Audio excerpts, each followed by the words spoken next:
After this block, I'll be in the audience. Gonna be fun to see these two taking a second to compose themselves. And before the set even started, you mentioned how there's not a lot of experience Sonix has with me Brawler. Oh, yeah, But you gotta remember that MDVA is pretty short on Sonix as well. So I was looking through the PT Stats database, and Sonix has played a ton online, so we have a lot of character data for his opponents from online. You have to enter character data so you can progress online sets. Sonix has played 11 games against random and 16 against me Brawler, so not a ton of experience in this matchup. Goes to show a little bit of character unfamiliarity so far, but I wouldn't surprise me to see these two feel each other out awfully quickly in this game one. Yeah, the thing is, this is a fairly common archetype at least. So you kind of you figure out the special moves, and then you're like, all right, sometimes he's Mario, sometimes he's Fox, sometimes he's Wolf. I know how to fight those. Exactly. A similar brawling-esque character. It makes sense because it's Brawler. But Sonic is not really, it's a very rather unique character, so you need to find out very quickly how they play and how Sonix plays as well. The layers to the spin dash game and how they approach and obfuscate the way they actually find their attacks. Yeah, that's a punish. Shot put is a really strong projectile when it hits, but you're in about, I think you're in over a second event lag when you throw that thing. So, but you need something that can go across the stage against Sonic, right? It's really the only projectile option in any of the specials for Brawler. You know, despite the fact that SLASHY's kind of considered an underdog here, it's pretty competitive between these two out the gate. Oh, so I was kind of curious why he's doing these suplexes, but I think the suplex will catch Sonic out of spin dash because it's a grab. Which is important, and that's a good way to rack up percentage. Yeah, I mean, SLASHY's doing pretty well here. I was really afraid when he got edge guarded off the shot put, but sitting in a fine spot here, and a lot of things that Brawler has that can confirm to stock here. Oh, I like the tech. Actually following up with a punch, too. That's pretty good. Yeah, I think a falling up air can confirm into an up beat for a kill here, so... Yeah, but he's looking for falling air, too. Another great confirm tool. Has to be very careful here. And just to get back safely, how do you actually avoid the Sonic's edge guard, though? Not trying to find her for an up smash, not quite getting it. But this kill percent for both characters. Yeah, totally. Oh, there. I think that's supposed to be fastball in there, and that really hurts. You're going to lose the stock for it. Exactly, and you don't want to fight Sonic with a tangible lead. It's a pretty spooky scenario, that's for sure. Makes it so much more difficult. Yeah, I like jab grab there as an attempt from SLASHY, just knowing that you gotta, any opening you get, you pretty much have to go for the stock now. And yeah, it's just how do you approach at this point? Exactly. And even Sonix can throw in those fake out spin dashes, which could maybe catch out SLASHY trying to go in with the command grab and get an easy punish off of it. So the layers are already starting to form. Yep. Okay, dash attack. Yeah, and I mean, at least that burst tool is good for getting Sonic off stage. You have up B out of shield here as an option now, potentially, but that's so hard to find against Sonic. Oh, that's a good extension coming in from Sonic. There's a lot of percentage here. Okay. That's great a back air. Wolf at home. All right, let's go. Yeah, exactly. That's the tried and true kill move on most characters. Well, happy to take it. I mean, stops the bleeding just a little bit here as the percent difference is noticeable. But I do think the Brawler back here is one of the best moves in the game. Like, straight up. It's so fast. It's spammable like Fox's. It's strong almost as strong as Wolf's. Like, hits below the stage. It's a crazy move. And not to mention the good lingering nair. Yep. You know, similar to what you might call like Fox nair, Wolf nair. Yep. A move that could linger long enough to maybe stop Sonix in his tracks. Something to keep in mind. Oh yeah, great on the falling nair, finding the F tilt. Okay, but yeah, Sonic's right back, has the offstage position. Oh, early uppy actually to save himself. That's very good awareness from SLASHY. Well, we saw the whiff punish on shot put in a similar scenario, right? And I was like, oh yeah, he's got a free forwarder there. But no, that is a frame 3 up beat for Brawler. The nair actually sending SLASHY up and away. Yeah. But I think he got crossed up there. Absolutely. Yeah, good stuff from Sonix, though.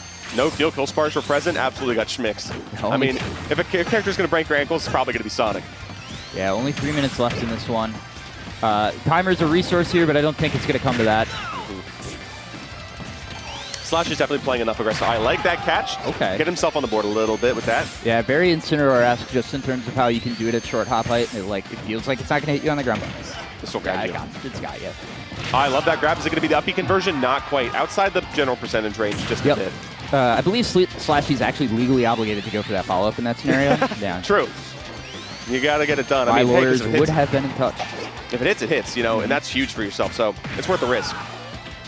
Yeah, and honestly, if Sonic was a bit lighter, and it like frame trapped itself. It's so good. Following the movements of Sonix, capitalizing on it. And honestly, I doubted you. I'm trying to be a believer of that one. Okay. I mean, speaking of back airs, Sonix is trying to answer back with their own. Certainly, and like that's another tremendous move. The Not lack of bad. end lag on that, yeah, another one. Another one. The double nair off the top sends SLASHY all the way off, and game one going to Sonix. And it like SLASHY there, I'm sure feeling like, oh, if I air dodge here, I'm toast, right? So tough scenario there. Good job by Sonix. He's just presenting so many looks off of every time he gets a hit, and just he's playing the neutral really smart. Got a couple straight backers, and I wonder if he knows where that hitbox is drawn, because it's a little bit off. You know what I mean? Yeah. It's slightly weird, but at the same time, SLASHY kept it competitive for basically the whole game, Yeah, totally. which is a good sign. Which means that Sonix doesn't have a firm grasp on it just yet. And this is fun because SLASHY has decided to play with the audience a little bit. We're going to FD. Well, we got some yodeling in Meadow Hills to complement it. And if we're going to play a long game, what song would you want more than yodeling in Meadow Hills, Yeah, Jackie? hey, it's no environmental noises, but you know, Exactly. I'm chilling. I mean, who doesn't love a good yodeling in their top 32? Yeah, so FD does make a lot of sense here because Brawler between speed and speed of character and speed of hitboxes is incredible at catching landings. So here we go. Yeah, good landing there though from Sonix. SLASHY's kind of, you can see him paying more attention to how Sonix is landing and how he's maneuvering the stage. And it's hard for him to actually get those hits in, but I can see the pieces of the puzzle being put together in SLASHY's mind.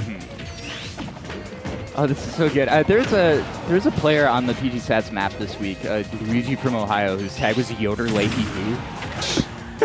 I was dying. That's pretty good. A lot of good names out there in Smash World, that's for sure. All right, yeah, you got to be so careful with whatever you pick out here. The spring, though, is not a great option against the thrust uppercut because there's some invincibility on the fist as it comes up. Oh, I love that catching the flip kick coming in from the Brawler. Nice to the left tilt. That secures the stock. I feel like calling that budget 0-2 flip kick is being too nice. Yeah. Yeah. Not quite as good as he is as Habit, but you know, it's still a good movement option, but not in that scenario, that was for sure. All right, yeah, good suplex. And that was the move that I felt like would actually benefit the most from the stage pick. But yeah, Sonix isn't spacing too well. Yeah, he's totally fine just playing the edges and even off of them. So. Yeah, just bouncing back and forth, bobbing and weaving from coast to coast, and it's making it so hard for SLASHY to really find purchase anywhere. The thing is, though, that I think sometimes gets lost with Sonix's gameplay is that playing this slow wouldn't be that rewarding if he didn't make so much off of every hit. Because he's getting at least 20 and often an edge guard plus an extension pretty much every time he hits SLASHY. I like kind of trying to go for the call out there, not quite finding it though. And this is looking kind of difficult. Sonix has a much more firm grasp in this game than the last one, that's for sure. Well, yeah, he's recognizing that there's the couple of times that he lost stocks in the last game, it felt like he was surprising hitboxes. Oh, I didn't know you could back air that low, kind of thing. And now you know. Forward tilt, yeah. Almost there. Great spring placement. And that's, a quick easy punish off of that air dodge. Makes sense. So Sonix firmly in the driver's seat. Absolutely. So the fact that the spring wasn't working before, he was doing it too close to the stage, I think. He recognized, oh, if I hit him out, it's over. Exactly. And I talked about SLASHY finding the pieces of the puzzle, but Sonix managed to figure out this matchup pretty quickly. Yeah, the whiff punish on the shot put, that's not going to work out. Yeah, he was able to up B through one of those whiff punishes once, but yeah, Sonix all over it with the timing. Great stuff. All right, SLASHY, you are being put in the corner here. What do you do? What do you run? Taking some time to consider the options here. Yeah, and I'm unaware of SLASHY playing any other characters. I keep getting SLASHY and one or two others in the region confused. Are you doing yodeling again? We actually have a kind of a surprising. Oh, sure. Plucking tulips, love to see it. Oh, yeah, this is a great song. This is probably my favorite from the Tekken list here. We were actually listening to this on the ride up today. Hey, nice. Yeah, no, just going straight back to Suited Sands, Me Brawler. But was it FD again? Nope, small battlefield. Okay, yeah. And Brawler gets amazing extensions off of these low platforms. So, you get a nair, up tilt, you just go to town. The problem is getting that hit first because Sonix is playing so hard to get. It's great defense, it's great offense, and yeah, I like the surprise side B off the ledge. Oh, damage.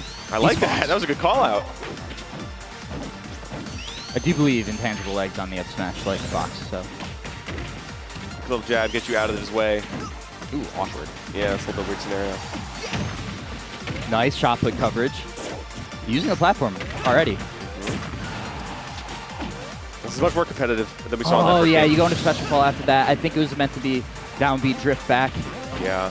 That's a little bit of a heartbreaker, especially if you've been working so hard to kind of find yourself a lead. Start this one, yeah. Maneuvering through the double shot put. Okay, right, and when you're a character that fast and you can maneuver through a move with that much end lag, it just makes me wonder how useful it even is in this matchup. I struggle to use shot put with Brawler. I keep trying to make it work. I can't figure that move out.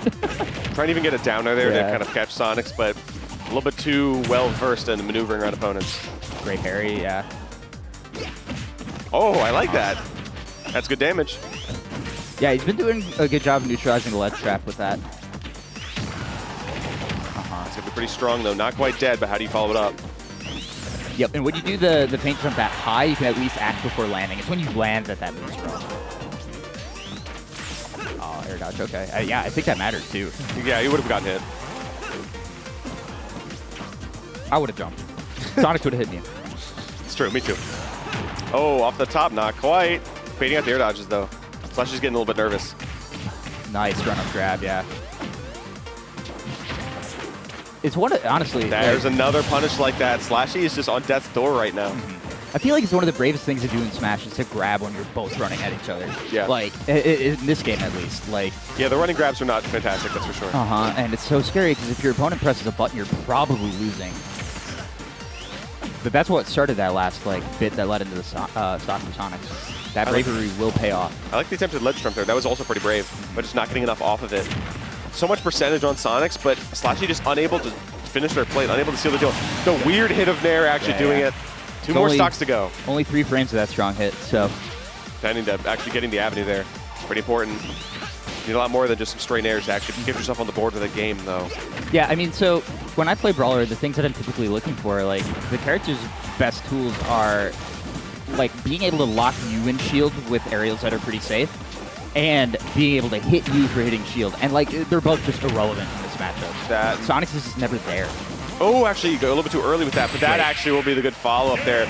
Since that's a quick 3-0 from Sonix. SLASHY doing their best, made it competitive partially for that, but Sonix pulling ahead of this race and continuing on in winner's bracket. Yeah, man, there are bits and pieces of that matchup where you're like, I absolutely see why SLASHY is here, and then it's like, I also see why Sonix might win this tournament. Yeah. You can see it very clearly in both. It's like, okay, SLASHY made it competitive to get here, but eventually Sonix is going to pull ahead. He's, you know, top of the game for a reason. Again, like, that last sequence where it's just, like, so much pressure that Sonix is putting off. It's, like, if he wasn't so consistent at securing the stock from those scenarios where you get put on the edge, Sonic is light enough where you will pay for letting the opponent back.